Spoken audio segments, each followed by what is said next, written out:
This week on Dig Me Out.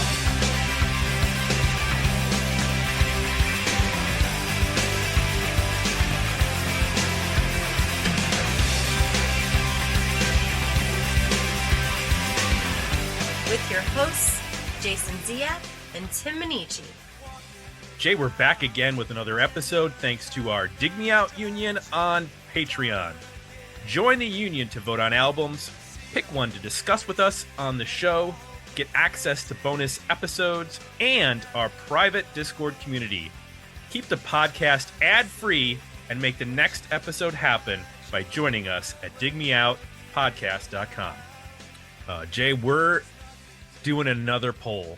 This is a smaller shrunk the poll. Honey, Jay shrunk the poll.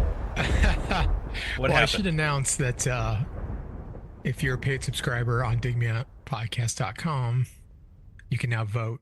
So Substack only supports a limited number of choices. So we've standardized so that we're doing 4 at a time instead of what we're doing before, 9 at one point. Yeah, up to 9. Yeah. Well, that was when we cut it down. There was also the 27. Right. We had a ton in the hopper. We worked through that. So we're in a better place now. We're in a nice clip. I think if we do 4 for a while, we'll be all right. We were drowning and now we're treading water. It keeps it focused too. Picking 1 and 9, that's a lot. Yeah, I like the 4 options. So, as mentioned, these were suggested through our website, digmeoutpodcast.com. 4 albums.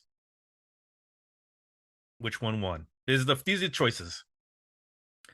Gavin Reed suggested Monsterland's Destroy What You Love. Keith Miller suggested These Here Are Crazy Times! By Boom Crash Opera. Patrick Testa suggested the self-titled album by Social Distortion. I'm sure there's a Soul Distortion somewhere out there. There's got to be a Soul Distortion band. There's got to be. Someone start that band immediately if it hasn't. And then Jason W suggested Somewhere Between the Right Is Wrong by Kill Holiday, who for like a month I thought it was Kill Hannah. I thought it was a different band. To the point where I started listening to the wrong band.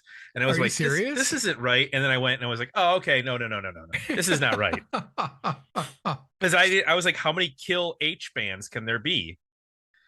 Kill Holiday. That might be a Kill first. Hannah. I know we've accidentally listened to the wrong album by an artist. No, but never the wrong artist, right? It was only like a day or two. And then Okay. I got a notification for like, I set up notifications for when we have to do the episodes. I was like, wait a minute.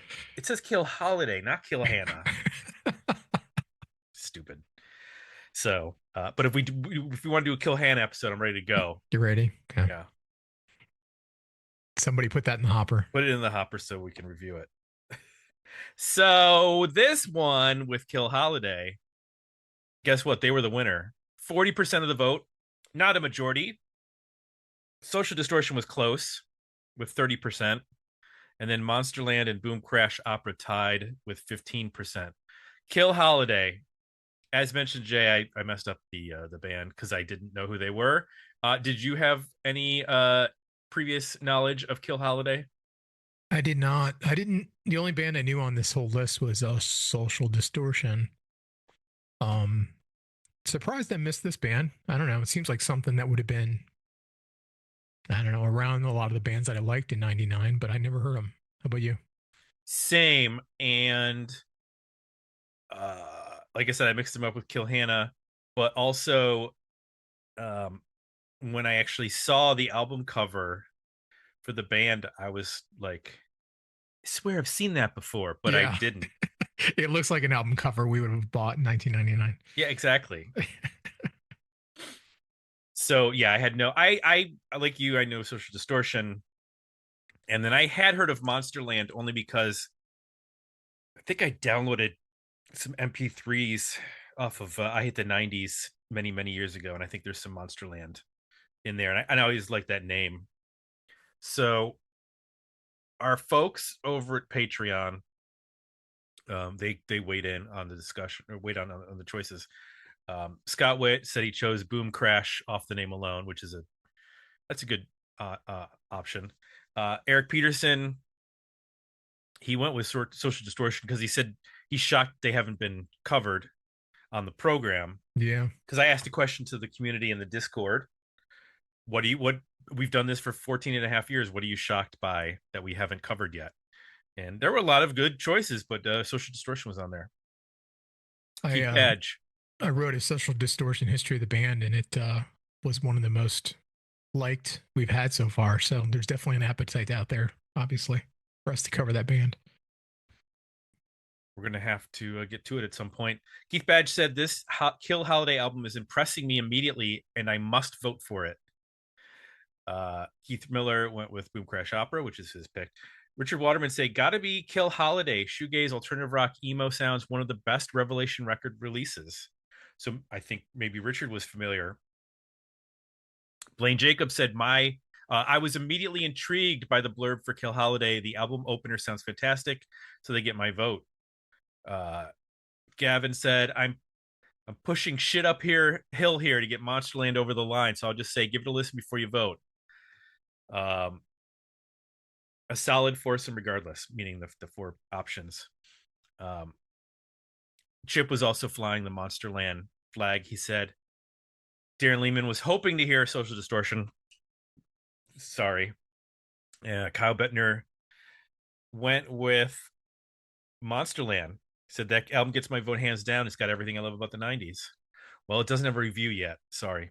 And then Patrick Testa said Social Distortion is the true pick here if going for importance. Well, we don't always go for importance. Otherwise, we would just be doing a lot of important albums. We like to do things that are obscure, unimportant, actually the opposite of important. It would be a waste of your time. just because. We're just burning time over here. We're burning time. Exactly. Look, the sun is gonna explode at some point, and then we'll be done. What are you gonna do with that time? Exactly. Wasted here. So let's get a little history of Kill Holiday so people know, and we also know.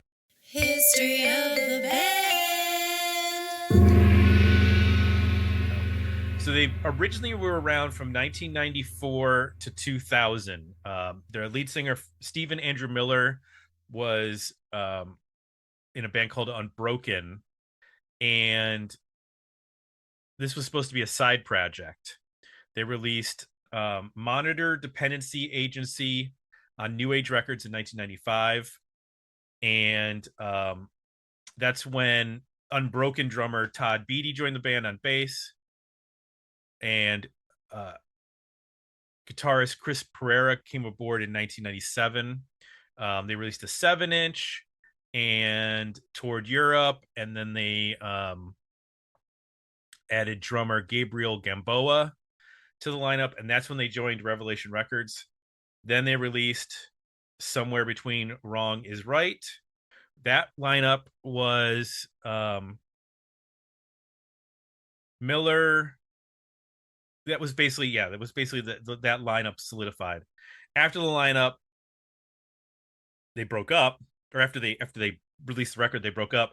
But Miller got the band back together, and they played a performance in 2014 and with another band that had the same drummer as them. And then they were quiet for a long time, and then released in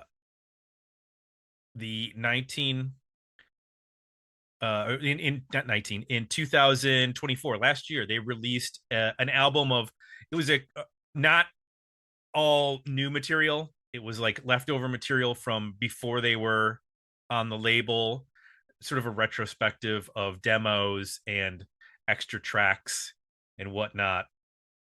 So they don't have a huge discography, and there's not a ton of history about the band. So they had a couple 7-inches, one album. That's about it. And did I mention where they were from? That they were from San Diego? I don't think so. Nope, they're from San Diego. So this is another one we can add to our San Diego list, Jay, from our episode many years ago. Yeah. And this is a hard band to find information on. I don't know if you did any Googling on them, but they don't have a Wikipedia. They don't come up on like most websites for reviews. Like Rate Your Music has no reviews of them. And in fact, when I searched the album, our Dig Me Up podcast came up first. So the SEO's working, Jay. Nice. We own the Kill Holiday corner of the internet. That's good to hear. You want to find that band, you got to go through us. No, we're not going to gatekeep the band from people listening to them. Anyway, let's get into talking about this record. Jay, tell me one thing that works for you on the album Somewhere Between Wrong is Right from 1999 by Kill Holiday. I was surprised that, I knew based on, what I was reading and learning about the band that we were going to hear something that was shoegazy. I was surprised at how classic this sounds, and not in a 90s way. It sounds more, I heard like more 80s influence here from a songwriting standpoint, from a just an overall like vibe or feel. I'm hearing like Stone Roses, Psychedelic Furs, The Smiths. I even heard a little Smithereens on Someday You Will Lose and I Will Win. Now I want you to change your mind. Gray clouds cover the skies, but I see the truth is still in your eyes. Why'd you let it go? Well, I'm here waiting for you, waiting for everything to come true. We'll always be waiting for you, waiting for you.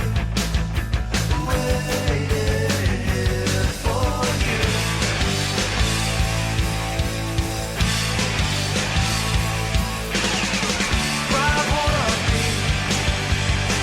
hold me tight and tell me what you see. Yes, there's the big washy guitars that are cool. They're layered, lots of phase effects and delays. It varies between some distortion and clean sounds. They can be quite melodic at times with, putting melody lines and leads over top. Some big dynamics with the guitars dropping and then coming back in or building, even higher in the choruses. But there's something about the, I guess the vocal style, and I think how dynamic the players are here. Like, it's not a typical, I guess, shoegaze aesthetic in that, like, literally everybody's staring at their shoes, playing with pedals, and like sounds disinterested. This sounds more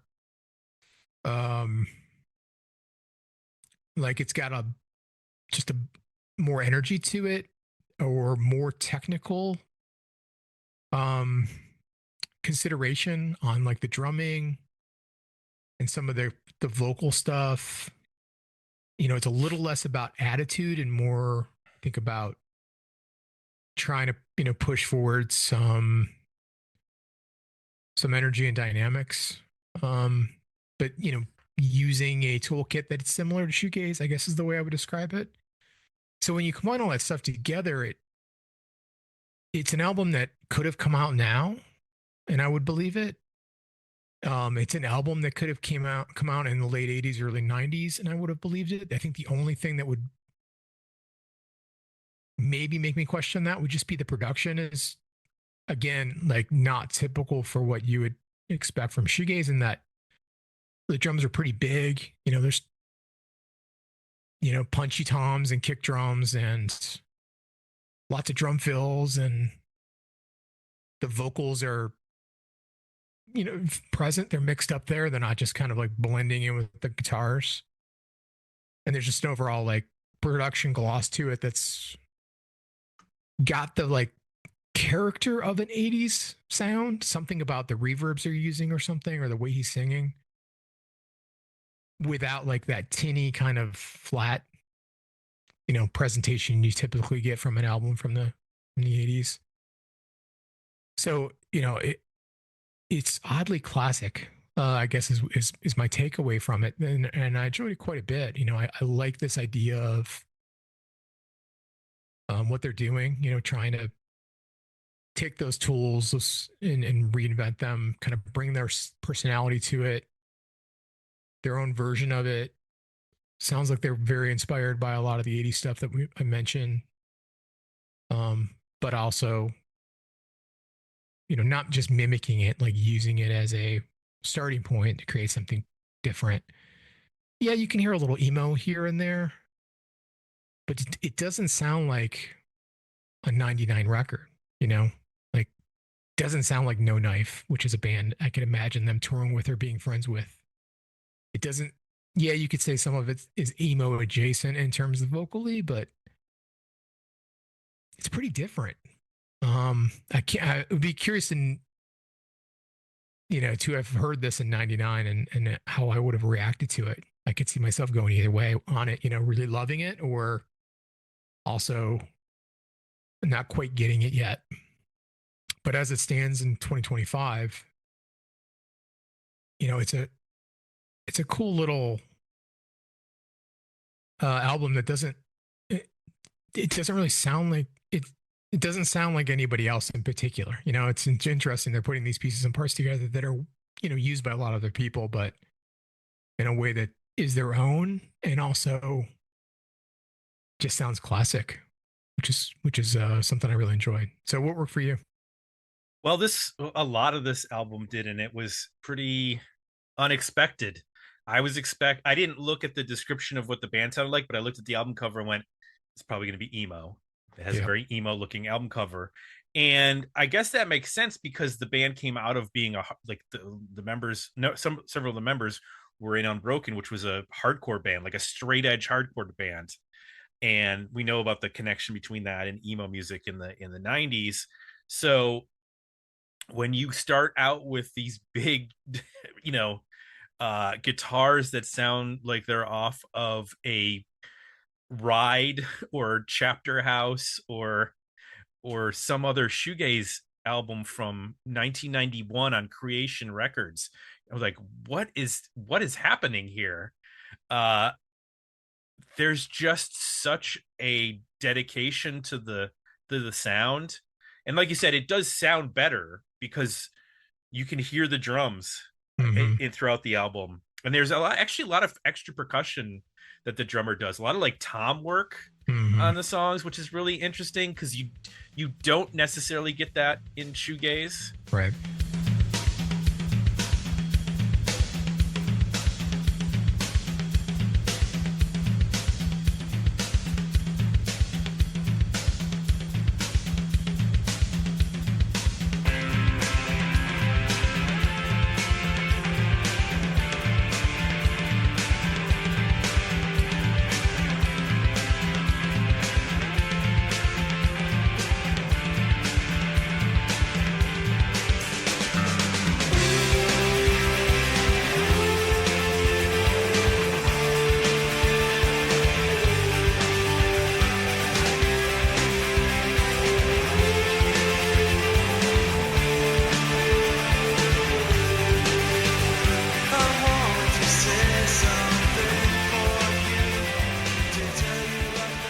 Partially because you just can't hear them, but shoegaze. I mean, typically I feel like on a classic shoegaze album, I'm just trying to find the snare, and once I find that, I'm like, okay, exactly, I can keep time now.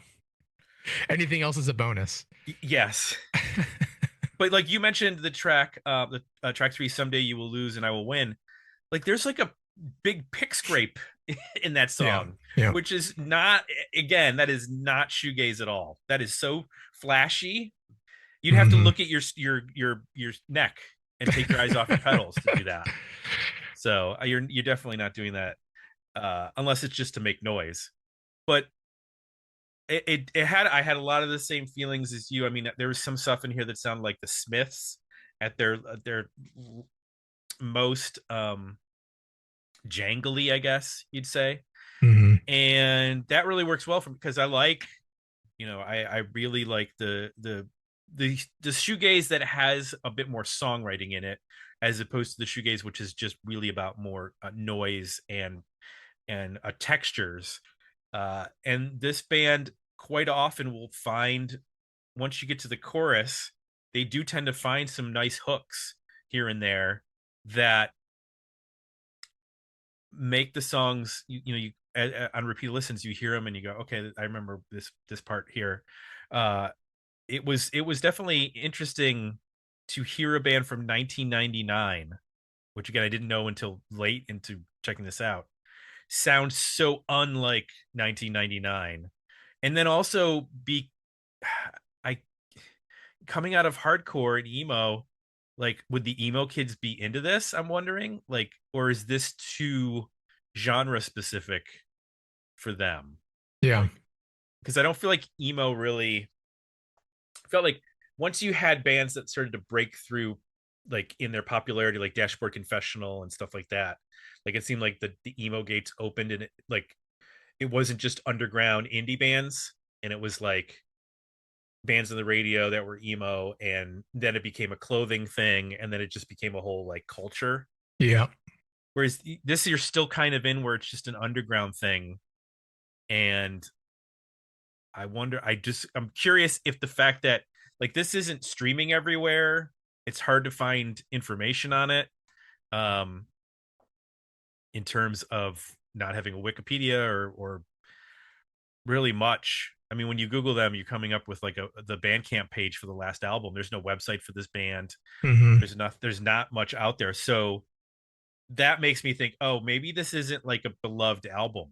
Like maybe this isn't one of those that like everybody says, oh, you know what album was really good that people forget about? Like there's not much on the internet about it, which kind of stinks because there is quite a lot of interesting stuff happening here. So it's going to be a bit harder for people to um find, like on Spotify. I don't think there's a single song over 50,000 plays. Mm. And I mean, this is a 1999 out. Now that it's been on Spotify since 1999, Yeah. but Yeah. I'm guessing it's been there for quite a while. Yeah. And yeah. So It's it's different. A question about would it resonate with emo fans? I don't know, but I think the thing that is making me see it differently is vocally, it's less like whiny confessional, which, mhm. nasally kind of stereotype of emo, and more new romantics, I guess, Yeah. inspired. There's like a dark romanticism to the vocals and lyrics versus you know, open my diary and let everything out kind of feel. And I think that slight difference, just comes across very differently than a typical emo band would have in 99. Yeah, and At I least think for me it does now. yeah, Like I see it here, a clear distinction there. I think they're playing them not being, originally playing shoegaze is what maybe adds the nice layer. It's kind of in some ways similar to that first Leaves of Memory album, where it's got shoegaze going Mm, on in that album, but then there are songs which are John Davis songs. You're like, oh, that's a John right. Davis riff and that's a John Davis melody, even though he's definitely doing something different on quite a bit of the record. It still comes down to it's him. Hmm. And there are aspects of this where I guess if you stripped away all of the chimey guitars running through a chorus pedal and whatever, and you just kind of played it more straightforward, it would maybe be a little bit more quote unquote emo. But he's also singing. He's got and the way they produce the voice, it's just very shoegaze. Very, set back in the mix a little bit with a lot of space around it. Like it sounds like he's in a tunnel Yep. sometimes. Yep. Is there anything that doesn't work for you on the album? I mean, it's long. It's almost an hour here. We're at 57 minutes. It's only 10 tracks, but everything's over 4 minutes. Mm-hmm. Some of these are pushing close to 8 minutes long. Which I just found myself getting a bit lost in it Mm-hmm. and fading. I think if you're gonna go this long, it needs some like bigger hooks, I guess, to keep my attention. Yep. Otherwise, it needs some editing. I did find myself like, pulling out particular tracks or wanting to skip particular tracks. Like if you're into this sound, you're going to be into this sound of the whole record. It stays on script other than, changing some tempos. You're not going to deviate too far from this sound. So I don't think I would be cutting material, but like I said, I would either be trimming back the run times or adding either stronger melodic elements to some of these to just get me anchored, pull me in, hook me, or crank up the dynamics even more. Yeah. Get more creative that way. Push it even louder and quieter. Get weirder. Something.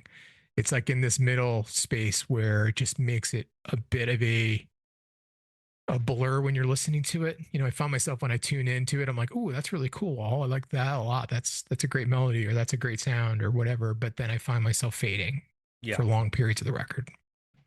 How about you? Yeah, and I'll mention that I looked on Discogs because I was curious if there were any even like comments there about the band, which there weren't. The vinyl version is only 8 songs. They took off Oh, How wow. Sure Are You and Something Borrowed, Something Blue. Those 2 songs were removed. Okay. Which Wow, that cuts 8 for almost 14, 15 minutes. yes. That's substantial. So when you lose that much, I'm sure you have 3 7-minute long songs on this album. Yeah. So when you cut one of those plus another almost 5-minute long song, you're trimming it down to, I think, what is really the more reasonable length. I agree with you. This is just, it's too long for this approach. Then there needed to be, even like you said, more dynamics. Like I need like one really quiet song that's like maybe just a guitar, like a acoustic guitar or a single guitar or keyboard or something, just really stripped down just to create a different dynamic from the rest of it. And yeah, that was just the only thing that was honestly, it's the only thing that really bothered me was just like how long this was. Yeah. When I first started playing, I was like, oh my God, this is too long. Like even just the first time I looked at it, I was like, this is too long. I don't know what this is going to be, but it's too long. Well, it's clearly then an artifact of the CD format. Yes. Right? If you're saying the vinyl version, they had to cut, you literally couldn't fit the tracks on there, so they had to cut it back. And on CD, you didn't have to do that. And, it hurt. It sounds like for both of us, it's hurting the final product. Yeah, I definitely think that it doesn't help. And you can pick this up on Discogs on vinyl for as little as $9 right now. Oh, damn. So if you like this, there you go. Like that's a repress that was done in 2016. Oh, wait a minute. What does it say? It says vinyl, but it says CD case and artwork are in good condition. So why is there a CD? What? That sounds like something's being, so some sort of trickery there because it's listed as vinyl. I'll have to investigate that further. But anyway, yeah, there's, and then I was thinking about this in terms of 99, like I don't know that I wasn't super into like the indie underground emo, like Christie Front Drive Yeah. and Mineral and those kind of bands at that time. I knew they existed, but I was like, that was like too emo for me. Mhm. Like I would listen to Death Cab and I would listen to Jimmy Eat World and stuff, but I needed it to be a little poppier, a little more, I don't know, and a little bit like you said, a little less of the confessional whiny, if you want to call Yeah. it that. Yeah. Yeah. So I don't know. I think I would have looked at the album cover and went, nope. Like it looks a little too much, a little too um too on the side that I'm not interested in. Mhm. But if it was in a listening booth at Virgin Record Store, I might have given it a shot. Yeah. Yeah. I would have been interested in checking it out. I don't know how you. At that time, album covers were very like nondescript sometimes by design, and you're like, I don't know. It's got sans serif font and a weird duotone photo. Let's see what it is. Yeah, to be honest, It's like a new band. That's all I know. that album cover is pretty weak. It's Yeah. just a picture of the sky tinted red with like a mauve above it, and then like you said, some sans serif font. Like, Mhm. and that's the entire that's the whole thing. Like you look at Mhm. the back of the CD, it's just the split between those colors. It's the same font everywhere. Like it doesn't really give me.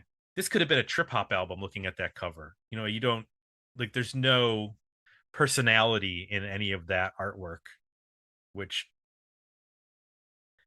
I think you kind of have to. It looks very budget. I'll just put it that way. It doesn't look like they spent a lot of money uh, on the artwork side of things. Definitely didn't pull a Jordan Zedorozny and spend $10,000 on an ice sculpture. No, they didn't blow their whole advance on on an album cover, on an ice sculpture in the desert. It's one of my favorite things we've ever been told on this podcast. Oh, love All it. right, well let's go overall ratings on this record, Jay. Where do you land? Worthy album, better EP, or decent single? I'm gonna go with the worthy album and literally the album version. Not that I dislike the songs that are cut that you would be cutting from the CD. I just this is a classic case of this works way better at 42 minutes than it does at almost an hour. I like the sound of this a lot. This also feels like a record. The more you listen to it, the more you're gonna, with these types of bands, with this type of production, the more you listen to it, the more it kind of gets in your veins and you pick up on all the nuance and you wear it a while and it really takes hold. So yeah, it's a sound that I immediately like. It's a sound I want to spend more time with. And I might go out and pick up the vinyl version. And looking at the Discogs, I think it's more in the $20 range, but that's not bad to pick it up. Not these days. Mint condition. Where'd you land? I am also at a worthy album, and I would also just use the vinyl version. Like you said, there's not a bad song on here. There's just a couple too long songs, and the album at 15 minutes is just too long. I think that we've come to the conclusion that CDs were great except for the runtime. Too much runtime. Too much bullshit. Yes. Because that really allowed some bands like this to overstuff the records, and it definitely makes it so that you don't want to necessarily listen to it right away over and over again because you just got through an hour's worth of listening. Maybe you move on to something else as opposed to starting over. So worthy album for me, and I'm glad that the folks in the comments actually did talk about this record as opposed to ignoring it. We didn't talk about it, but I was a little surprised that it won, to be honest. I mean, it feels like this is one of those records where like, oh, this feels like a sweet spot for our community, but also history has told us those records don't always win. Yes. And I expected I almost said it myself, social distortion to win. So I was a little surprised this pulled it out. Based on the comments, it seemed like a lot of people got into it by listening to it. Mm-hmm. They didn't That's just cool. go, oh, social distortion, let's do that. Mm-hmm. They actually took the time, which is appreciated, to listen to it and then went, oh, this is cool, which we both agree with. And that's nice that people are actually getting around to checking out everything. And because I don't. I don't listen to everything that's in the poll until it's time to go do the poll. That's potentially evidence that, what's another advantage of doing 4 albums instead of 9 is that, it's more realistic that people are going to be able to listen to 4 albums quickly and make a decision than 9. So. Think we overburden them with 27 albums a month? Well, there was a lot in the hopper. What are we going to do? Take 30 years to get through it. I know. Had we not done that, we'd still be going through that. We'd have like a backlog of like 10 years. So we need to thank, who was it that suggested this? Jason W. Jason W. Thank you very much for this suggestion, Jason.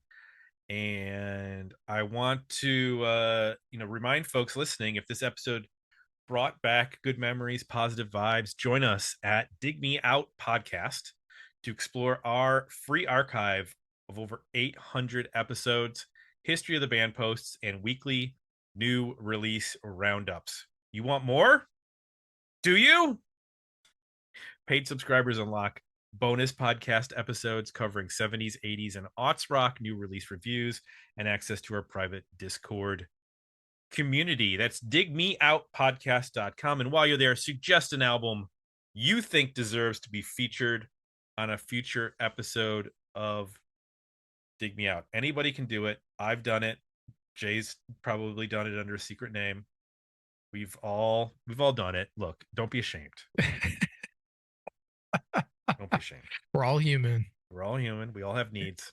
Everybody poops. Everybody poops. Not correctly, but they do. And on that note, for Jay, I'm Tim. We're out, and we'll be back next week with another episode of Dig Me Out.